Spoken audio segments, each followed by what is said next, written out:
Hello guys, welcome back.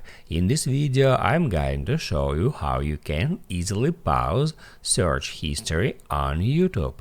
Be sure to watch the video to the very end so you don't make any mistakes, and of course do not forget to like this video and subscribe to my channel. So let's begin, and first open up YouTube app.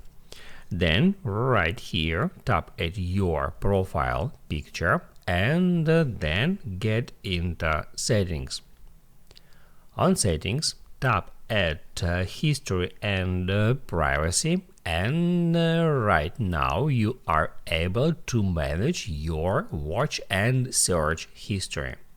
If you want just to pause search history for a time, you need to tap at that switcher to toggle this pause search history feature on. Just tap on that and then hit add pause. While this feature is enabled, YouTube wouldn't be able to save your search history at any devices, but it doesn't remove the existing search history. So if you want to remove the existing one, you should tap right here where it says clear search history.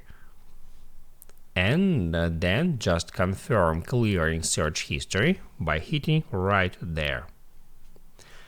Now you can write down in the comments below if you have any questions about that tutorial, and also I recommend you to check out my YouTube tutorials playlist, which you can easily find in the description. Hit the like button if you liked that video, and see you in the next one.